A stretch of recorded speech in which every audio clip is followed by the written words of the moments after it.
Habib Nabil Al-Musawa. Nah, Assalamualaikum warahmatullahi wabarakatuh. Apa kabar Mbak Lula? Iya, alhamdulillah sehat. Nah, Habib, silakan Habib. Baik. Nih saya kasih silakan karena saya bakal nanya banyak Habib. Waduh, seperti biasanya. Jadi harus siap-siap ditanya ini. Nah pemirsa, kita akan menjabarkan satu demi satu waktu sholat. Tapi sebelumnya saya akan mengingatkan kepada kita kembali bahwa cerita kenapa kemudian ya kita diwajibkan untuk sholat 5 waktu. Silakan Habib. Baik. Bismillahirrahmanirrahim. Assalamualaikum warahmatullahi wabarakatuh. Para pemirsa TV One, butiran ilmu yang dimuliakan Allah, dan juga Mbak Lula yang saya hormati, dan juga seluruh hadirin wal hadirat. Jadi kalau tadi Mbak Lula menanyakan kaitan dengan sholat itu seperti apa 5 waktu. Jadi kalau kita melihat dalam sejarah yang terhormat Mbak Lula dan juga seluruh pemirsa, sejarah sholat di dalam Islam itu dimulai dengan sholat tahajud, Mbak Lula. Tahajud. Jadi, awal sekali ya yang namanya syariat Islam berkaitan dengan sholat itu sebelum ada sholat 5 waktu adalah sholat tahajud. Sholat malam jadi ya? Sholat malam, betul. Nah pada waktu itu Nabi Muhammad SAW mendapatkan firman Allah yang disebutkan di dalam surat Al-Muzammil. Kata Allah Subhanahu Wa Taala, Ya ayyuhal muzammil qumil laila illa qalila. Wahai orang-orang yang berselimut, bangunlah kamu di waktu malam kecuali sedikit untuk tidur. Nah ketika ayat ini turun Mbak Lula, luar biasa Nabi kita Nabi Muhammad SAW sampai setiap malam beliau sholat dan sampai disebutkan di dalam hadis sampai pecah-pecah telapak kakinya itu karena melaksanakan ayat ini. Nah ayat ini terus dilakukan oleh Nabi Muhammad SAW dan juga para sahabat yang mengikuti beliau sampai kemudian setahun kemudian baru Allah menurunkan ayat terakhir dari surat Al-Muzammil itu. Nah di situ baru diberikan keringanan Mbak Lula. Jadi kata Allah Subhanahu Wa Taala, Innaka annani a'lamu annakum, ya sesungguhnya Allah Subhanahu Wa Taala mengetahui bahwa kalian ini melakukan sholat wahai Muhammad itu setengah malam, 2/3 malam dan 1/3 malam. Dan Allah mengetahui bahwa di antara kalian itu annakum fikum marda, ada orang yang sakit, ada orang yang sibuk dengan pekerjaan dan sebagainya, maka mulai saat ini kami berikan keringanan. Nah, silakan kalian untuk sholat semampu kalian, tidak lagi diwajibkan untuk sholat tahajud setiap malam. Nah, jadi sunnah akhirnya. Jadi sunnah, betul. Nah, kemudian baru kita dapatkan yang 5 waktu sholat. Baru 5 waktu sholat, betul. Nah, tapi kan kemudian dari 5 waktu sholat, tahajudnya jadi agak, karena sudah sunnah nih, kemungkinan mengejar tahajud lain lagi. Saya masih mau fokus ke yang 5 tadi. Baik. Waktu bagaimana sih rahasia sholat, kita akan buka satu persatu. Tadi sudah ada titipan satu, kalau AB kehilangannya itu kebanyakan di asar. Nah, apa nih yang dia hilang waktu kemudian asarnya hilang begitu? Baik. Baik Mbak Lula. Jadi yang pertama tadi tentang sholat 5 waktunya ya. Kemudian tadi sholat asar. Jadi kalau kita melihat Mbak Lula, tadi saya katakan pertama diwajibkan tahajud, lalu kemudian Nabi SAW melakukan itu sampai kemudian diberikan keringanan, lalu kemudian barulah diturunkan syariat sholat 2 kali sehari. Waktu itu yaitu sholat yang disebut dengan pagi dan juga sholat di waktu asar. Asar. Ya. Pagi ini hitungannya? Pagi ini berbeda pendapat para ulama, ada yang menyatakan itulah sholat subuh, ada yang menyatakan bukan, pagi itu maksudnya zuhur dengan asar, begitu ya. Nah jadi ayat-ayat tentang itu disebutkan banyak di dalam Al-Quran. Kata Allah pada waktu pagi dan pada waktu sore hendaklah kalian bertasbih. Yang dimaksud bertasbih di sini adalah melakukan sholat. Waktu itu ya? Waktu di 2 waktu itu. Nah kemudian begitu seterusnya sampai akhirnya kemudian pada 2 tahun sebelum hijrah, Nabi kita Nabi Muhammad SAW kemudian dipanggil oleh Allah Subhanahu Wa Taala Mi'raj ke langit. Kemudian bertemu dengan malaikat Jibril, bertemu dengan para nabi yang lain. Nah ini yang cerita yang kita sering dengar, tapi yang tadi awal tuh yang 1 terus 2 kita agak biasanya suka hilang tuh ceritanya. Betul. Jadi kemudian baru diturunkan syariat salat 5 waktu. Dan yang perlu juga Mbak Lula ketahui bahwa sebetulnya sholat 5 waktu itu juga tidak 5 waktu asalnya, tapi 50 waktu. Iya. Jadi di dalam hadis yang diriwayatkan oleh Imam Bukhari, ya, walaupun banyak orang yang mempertanyakan soal ini, secara logika kenapa kok 50 dikurangi dan sebagainya, tapi kita berpegang bahwa hadis ini adalah hadis yang sahih, ya, di dalam juz yang ke-1 halaman 211 Imam Bukhari menyampaikan hadis itu, bahwa kemudian Nabi diperintahkan 50 kali, lalu kemudian beliau turun ketemu dengan Nabi Musa alaihissalam. Lalu kemudian kata Nabi Musa, jangan 50 kali, saya sudah coba dengan umat saya, nggak sanggup 50 kali, minta keringanan. Lalu Nabi SAW kembali lagi bertemu dengan Allah Subhanahu Wa Taala, minta keringanan, dikasih keringanan, dan begitu seterusnya bolak-balik, Mbak Lula, sampai akhirnya diberikan 5 waktu itu. Nah, saya ingin menyampaikan Mbak Lula, ini banyak orang yang secara logika nganggap, loh kok itu sampai tawar-menawar, kok sholat kok tawar-menawar begitu. Saya katakan bukan tawar-menawar, itu adalah bukti betapa penuhnya manusia langit itu dengan cinta kepada Allah. Kita lihat Nabi Musa itu kita bukan umatnya Nabi Musa. Kenapa beliau begitu mikirkan kita? Kenapa beliau begitu mencintai umatnya Nabi Muhammad sehingga dia bilang, coba minta lagi keringanan. Lalu kita lihat juga Nabi Muhammad SAW mengikuti itu, tidak merasa gengsi. Saya kan Nabi paling mulia. Kenapa kamu yang kasih ngapain nurut sama gitu Nabi Musa gitu kan? Tapi beliau terus demi umatnya bolak-balik. Lalu yang ketiga juga bagaimana kasih sayangnya Allah Subhanahu Wa Taala luar biasa. Jadi betapapun Allah sudah menetapkan asalnya 50 kali, tapi karena permintaan Nabi, yaitu yang juga ciptaannya, maka Allah kurangi sampai 35 kali. Itu pun dikatakan kata Allah Subhanahu Wa Taala pahalanya tetap 50 kali, sama dengan sholat 50 waktu. Ya. Baik. Nah, berarti mungkin ya hikmahnya bagi kita, jangan sampai kita lalaikan itu. Betapa sayangnya Allah sama kita sehingga sudah dikurangi sedemikian banyak. Bahwa kewajiban kita 5 waktu. Betul. Tapi di luar kewajiban yang dapat pahala 50 kali itu, sebetulnya kalau kita jalani, ada rahasia-rahasia sholat yang sebenarnya banyak sekali yang kita dapatkan. Betul. Begitu kan Ustadz ya? Betul sekali. Kita mulai dari subuh kalau gitu. Baik. Iya, jadi ini juga Mbak Lula, penting sekali ini pertanyaan ini ya. Jadi gimana sih sejarahnya sholat subuh? Kenapa sih subuh kita dibangunin? Ya. Di dalam hadis dikatakan bahwa yang pertama kali itu melakukan sholat subuh adalah Nabi Adam alaihissalam. Ya. Jadi dikatakan ketika Nabi Adam alaihissalam itu diturunkan ke bumi, ya, kemudian beliau diturunkan di waktu malam. Kemudian beliau kaget karena di surga itu tidak menemukan malam seperti itu, ya. Sehingga beliau ketakutan karena gelap, ya. Karena gelap. Sehingga akhirnya pada waktu sudah mulai agak terang, yaitu terbit fajar, beliau kemudian melakukan sholat sebagai tanda syukur, itu gelapnya hilang. Lalu kemudian rakaat yang kedua itu karena syukur juga beliau karena siang setelah itu, jadi dilakukan 2 rakaat. Itu sejarahnya sholat subuh itu. Baik. Jadi yang pertama kali melakukan sholat subuh adalah Nabi Adam alaihissalam. Jadi kita mengerti bahwa awalnya ini ada cerita dari Nabi Adam, ya. Betul. Tapi kita belum dapat nih pemirsa, sebetulnya waktu kita melaksanakan sholat subuh, selain kedekatan kita kepada Allah, menunaikan kewajiban kita sebagai makhluknya Allah, apalagi yang kita dapatkan? Sesaat lagi rahasia sholat di Butiran Ilmu. Pemirsa, kita masih membahas mengenai rahasia sholat. Kita mulai dengan sholat subuh. Habib Nabil Al-Musawa yang akan menjelaskan. Tadi kan Habib sudah menjelaskan bagaimana kemudian Nabi Adam memulai yang namanya sholat subuh itu. Dari rasa syukurnya melihat yang tadinya gelap, jadi kemudian mulai terang. Nah, pertanyaan selanjutnya, apa yang kita dapatkan? Kita sudah mengerti kan mengenai gelap dan terang kalau kita nih ya, selain menunaikan kewajiban. Iya, jadi bismillahirrahmanirrahim, Mbak Lula yang saya hormati dan juga seluruh pemirsa TV One yang saya cintai. Saya pertama mungkin akan menjelaskan dari sisi syariahnya dulu, Mbak Lula.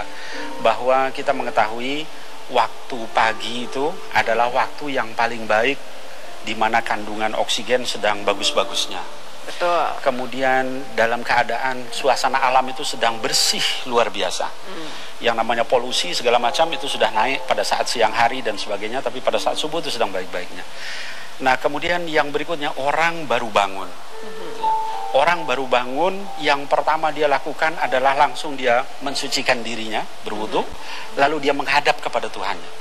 Belum ada yang namanya mungkin dia ngomongin orang, belum ada yang namanya dia sudah Jadi berbuat buruk iya, sama orang. Sedang bersih-bersihnya dia menghadap kepada Allah Subhanahu wa taala. Jadinya tadi dia mati sementara, dia bangun nih, Kemudian belum bangun, ngisi macam-macam ya. belum ngisi apa-apa. Iya. Kalau istilah disket itu masih kosong, kalau istilah memori komputer atau memori HP itu sedang kosong-kosongnya, udah habis di clean up, ya kemudian langsung kita mi'raj bertemu dengan Allah Subhanahu wa taala. Tapi kan waktu tadi Ustadz mengatakan oksigen lagi bagus-bagusnya. Sebetulnya pemirsa kalau ditanyakan juga, kapan waktu paling baik untuk kemudian menghafalkan Al-Quran?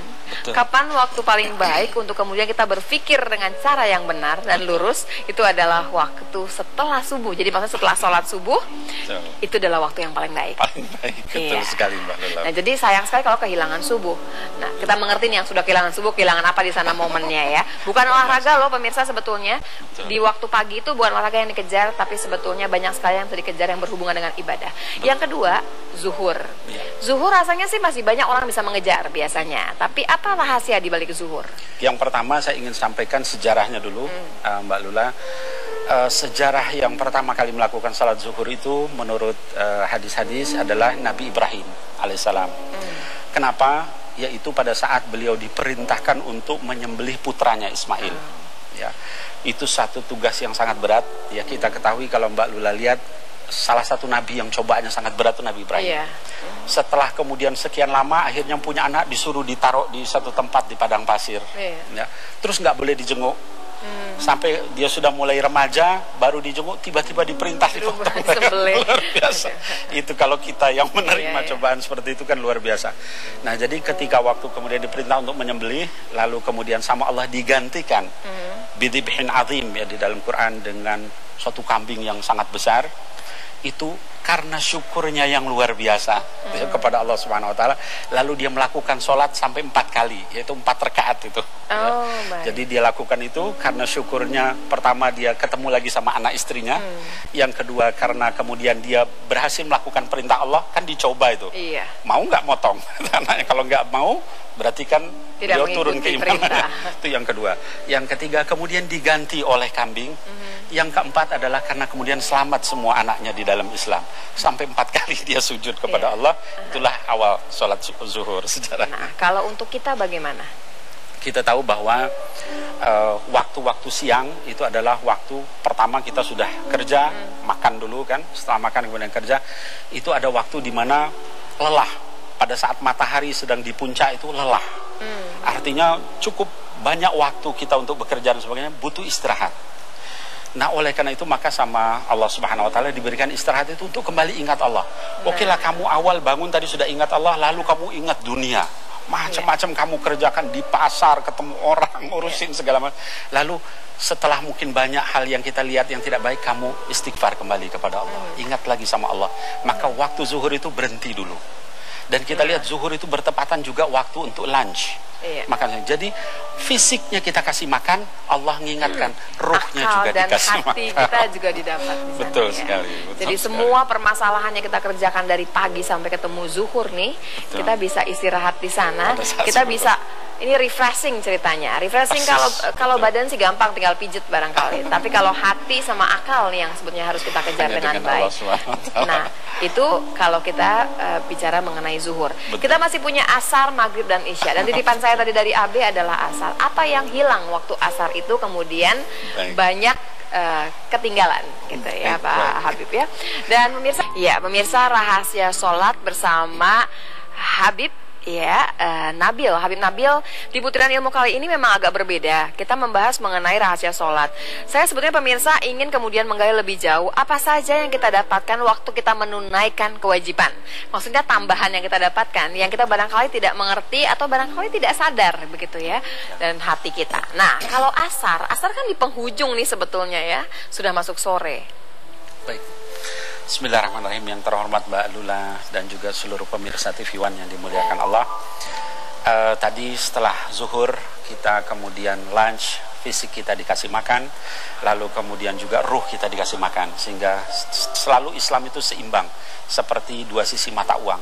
Kita nggak bisa hanya dunia saja, kita nggak bisa akhirat saja. Makanya doanya Rabbana atina fid dunya hasanah wa fil akhirati hasanah. Dua-duanya kita minta kebaikan. Nah kemudian asar, setelah kita sholat zuhur tadi, kita kemudian makan siang, lalu kemudian kita bekerja lagi. Ya. Nah ketika bekerja lagi, selalu kalau kita misalnya mungkin Mbak Lula seringkali seminar atau apa, itu ada yang namanya break, gitu kan, break snack. Jadi istirahat. Kenapa ada break? Karena otak kita, fisik kita nggak bisa diforsir terus begitu. Walaupun kita sudah berhenti di makan siang, tapi tetap saja tuh tetap ada waktu-waktu kita udah mulai penat lagi nih ya. Makanya disediakan makanan kecil. Nah maka kemudian di dalam Islam begitu juga. Saat orang break, saat dia istirahat sejenak itu, dia juga ingat sama Allah Subhanahu wa Ta'ala. Balik lagi bahwa maka dia ibadah lagi sama Allah Subhanahu wa Ta'ala. Si akal dan si hati ini tetap mesti juga refreshing. Tapi siapa yang pertama kali melakukan yang namanya sholat asar ini? Oh iya baik, ya makasih banyak Mbak Lula. Jadi Bismillahirrahmanirrahim. Tadi kita ketahui bahwa ibadah salat zuhur itu adalah Nabiullah Ibrahim alaihissalam. Nah sekarang asar. Yang pertama kali melakukan salat asar dalam hadis dikatakan adalah Nabiullah Yunus alaihissalam. Kenapa begitu? Kita ketahui bahwa di dalam sejarah beliau itu diberikan cobaan, yaitu ditelan oleh ikan. Ya karena dia meninggalkan kaumnya, dia nggak sabar dengan kaumnya, dia marah sama kaumnya, lalu dia pergi, dia tinggalkan. Lalu Allah pun marah sama dia. Lalu sebagai dai tidak boleh begitu, harus sabar sama umat, tidak boleh marah-marah, gitu ya. Maka kemudian akhirnya ditelan oleh ikan itu, lalu kemudian dia berdoa di dalam perut ikan itu, kemudian dikeluarkan. Dia dikeluarkan itu pada saat asar. Jadi ikan nun yang menelan beliau itu memuntahkan beliau, lalu kemudian dia keluar, dia melihat cahaya, terus dia bersyukur dari 4 kegelapan. 4 kegelapan. Yang pertama adalah kegelapan di dalam lautan itu, yang luar biasa gelapnya. Kemudian yang kedua adalah kegelapan dari perut ikan itu. Yang ketiga adalah kegelapan dari dosa dia sendiri. Karena ninggalin tadi ya, ninggalin gitu. Sehingga akhirnya kemudian nggak sabar dan sebagainya. Kemudian yang keempat adalah dia merasa banyak dosa kepada Allah Subhanahu Wa Taala dan dia ingin supaya setelah ini tidak ada lagi keburukan. Jadi dia sujud 4 kali, keluar lagi 4 rakaat. Maka kemudian dia lakukan 4 kali sujud, ya akhirnya kemudian itu dikenal sebagai sholat asar. Dia membiasakan itu. Dan pada agama Nabi Muhammad SAW itu pun dijadikan salah satu di antara sholat kita, yaitu sholat asar. Jadi tadi saya katakan seluruh nabi itu agamanya dirangkum oleh Nabi Muhammad SAW. Disempurnakan. Ya, jadi bulat bungkusannya ya. Betul. Nah, Habib, saya masih penasaran sama asar ini, karena salah satu waktu di mana doa itu ijabah adalah Jumat setelah masuk waktu asar sebelum maghrib sebetulnya. Berarti kan asar ada sesuatu yang sempurna dari asar ini. Betul sekali. Ya Mbak Lula, betul sekali apa yang tadi disampaikan Mbak Lula, bahwa saya ingin sampaikan di sini, di antara sholat fardu yang paling tinggi derajatnya adalah subuh, isya, dan asar. Sampai waktu asar itu sampai disebutkan dalam Quran. Jadi keutamaan waktu asar itu tidak boleh ditinggal gitu oleh kita, ya, karena keutamaannya itu. Kalau subuh sudah jelas, sampai disebutkan dalam hadis, barang siapa yang meninggalkan sholat subuh itu seperti orang munafik. Begitupun juga sholat isya, paling berat untuk orang munafik. Begitupun asar. Nah, saya ingin menyampaikan, biasanya orang punya kecenderungan kalau sudah habis zuhur itu tidur, Mbak Lula, biasanya. Jadi si asar ini bisa kelewatan. Nah, kalau misalnya dia nggak diinikan dengan waktu asar tadi beribadah kepada Allah, itu nanti bablas sampai maghrib. Nanti kita akan dapatkan kalau kita membahas tentang bagaimana suhu udara, perubahan udara itu, orang yang terus tidur dari zuhur sampai maghrib itu tidak baik untuk dirinya. Untuk kesehatannya juga tidak baik. Itu tidak baik. Maka kemudian dikasih sama Allah Subhanahu Wa Taala batas. Kamu boleh tidur siang, namanya qailullah kalau di dalam Islam, bahkan sunnah, dapat pahala. Tapi asar kamu wajib bangun untuk ibadah dulu sama Allah, lalu kamu aktivitas lagi. Jangan sampai. Jadi kita mengerti nih, asar ini penting. AB barangkali dengar ya, B ya. Asar ini penting nih, DW, dari 5 itu ada 3 yang utama asar masuk di sana. Tapi karena pasti agak berat karena utama dengan sendirinya. Kalau Isya kita mengerti juga nanti barangkali bablas semua. Kalau maghrib bagaimana? Ya, sejarahnya bagaimana? Kemudian juga kan waktunya agak pendek ya sebetulnya maghrib ini. Betul sekali. Baik Mbak Lula. Jadi maghrib ini yang pertama kali melakukan adalah Nabi Isa alaihissalam. Ya, Nabi Isa alaihissalam itu melakukan 3 kali sujud. Kenapa? Pertama dia menolak bahwa dirinya Tuhan. Yang kedua dia menolak bahwa ada Tuhan yang lain selain Allah, yaitu ada yang mengatakan Jibril itu adalah Tuhan, ya ada yang menyatakan Maryam atau Maria itu adalah Tuhan, itu dia tolak. Yang ketiga, sujud yang ketiga menyatakan Tuhan saya itu cuma satu, yaitu Allah Subhanahu Wa Taala. Maka itu 3 rakaat itu kemudian dilanggengkan sehingga sampai Nabi Muhammad SAW juga melakukan yang namanya salat maghrib. Nah tadi Mbak Lula katakan, lalu manfaatnya apa salat maghrib itu untuk kita? Mbak Lula, kalau kita melihat orang tua kita dulu, itu biasanya ngasih tahu maghrib kamu jangan keluar. Jangan banyak keluar setan. rumah. Banyak setan. Nah jadi ternyata kalau kita melihat itu juga ada kaitan udara pada saat maghrib itu, yaitu warna kemerahan itu dengan terjadinya silang antara sinyal. Jadi makanya seringkali orang kesurupan, orang apa itu terjadi di waktu itu, maghrib itu.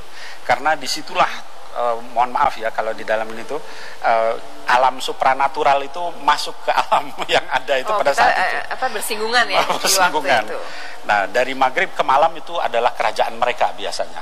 Ya, nah maka maghrib itu mulai mereka masuk, maka Allah pun memberikan ada malaikat yang menjaga di waktu maghrib itu.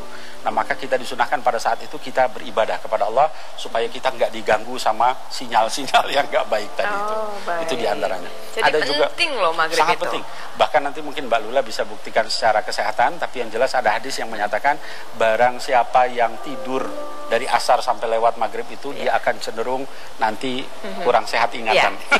Nanti kita akan bahas ya itu mengenai kemudian bagaimana kesehatan akal kita bilang ya, mental nanti ya berhubungan juga dengan waktu tadi. Nah yang terakhir adalah Isya. Baik. Isya siapa yang pertama kali melakukan kalau Isya? Iya baik. Nah jadi salat Isya itu yang pertama kali melakukan adalah Nabi Musa alaihissalam. Kapan dia melakukan? Yaitu pada saat dia diusir, waktu itu dia lari dari kejaran Fir'aun, lalu dia masuk ke negeri Madian. Di situ dia bertemu dengan 2 orang wanita yang dia bantu dengan ikhlas. Tidak ada keinginan apa-apa. Ternyata wanita itu adalah anaknya dari Nabi Syuaib alaihissalam yang kemudian menjadi istrinya. Nah, Nabi Musa melakukan 4 kali sujud pada waktu itu. Pertama dia merasakan selamat dari kejaran Fir'aun. Kedua masuk ke negeri orang soleh. Ketiga mendapatkan istri yang salehah. Keempat juga mendapatkan mertua yang juga seorang nabi. Nah dengan itu beliau sujud 4 kali. Lalu itu kemudian diabadikan, diteruskan sampai sekarang kita sholat Isya. Nah, kalau cerita sholat Isya kan ini agak beratnya adalah nempel sama waktu tidur. Jadi suka kelewatan. Betul. Nah, sebetulnya apa sih yang kita dapatkan dari waktu sholat Isya? Baik, iya. Jadi begini Mbak Lula, biasanya kalau kita yang ngantor, kita yang belajar, kita yang kuliah, kita yang apa, itu waktu-waktu maghrib kita masih di jalan biasanya. Ya. Nah rata-rata kumpulnya kita dengan keluarga, rata-rata kalau normal hidup rumah tangga kita adalah pada waktu Isya itu. Jadi waktu yang disebut kalau di dalam siarannya TV One atau apa disebut prime time. Waktu-waktu di mana itu semua orang duduk di situ. Nah saat kita kumpul dengan keluarga, saat kita pulang dari masing-masing aktivitas di jalan tadi yang melelahkan tadi, itu diminta kita kumpul itu pertama ibadah kepada Allah dulu. Gitu ya. Setelah ibadah baru melakukan ini menarik sekali nih Pak Ustadz ya, Pak Habib ya. Pada dasarnya gini Habib, kalau waktu kita dari semua waktu sholat yang lain kita diminta untuk mempercepat begitu dengar azan langsung. Tapi Isya kalau Anda tidak melakukannya bersama-sama di masjid, ya diminta diakhirkan, didekatkan dengan waktu kita tidur. Kenapa? Ada lagi rahasia di dalamnya. Sesaat lagi di Butiran Ilmu. Pemirsa, nikmat sekali di Butiran Ilmu kali ini kita mengupas rahasia dari sholat. Bagaimana banyak sekali yang kita dapatkan dari sholat. Mudah-mudahan Anda juga bisa menikmati. Tadi saya berhenti waktu saya mengatakan bahwa sebetulnya ada yang berbeda dari Isya. Waktu yang lain disegerakan begitu dengar azan, yang ini boleh ditunda sampai ketemu dekat-dekat dengan waktu tidur. Kenapa, Habib? Baik. Bismillahirrahmanirrahim. Mbak Lula yang saya hormati dan juga seluruh pemirsa, Tadi bagaimana sebetulnya seluruh sholat sebetulnya itu adalah disunahkan dipercepat. Iya. Gitu azan kita lakukan sholat. Sebetulnya isya pun seperti itu sebetulnya.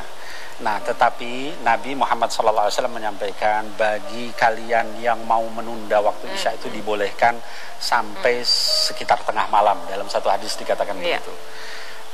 Tadi pertanyaannya kenapa? Pertama adalah ada hadis yang menyatakan bahwa Nabi Muhammad SAW itu membenci ngobrol setelah isya.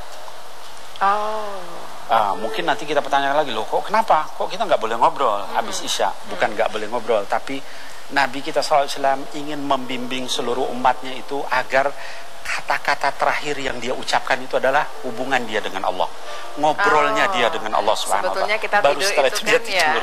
Tidur ini kan mati sementara sebetulnya. Betul sekali. Kalau kita nggak bangun lagi, yang terakhir kemudian kita bawa adalah ibadah sholat kita tadi. Ibadah sholat kita, betul. Iya, betulnya Jadi, menyenangkan. ngobrol aja duluan. Gitu Iya, kan. ngobrol habisin baru minta maaf ya, jangan ngomongin orang jangan tapi ngobrol ya. lagi.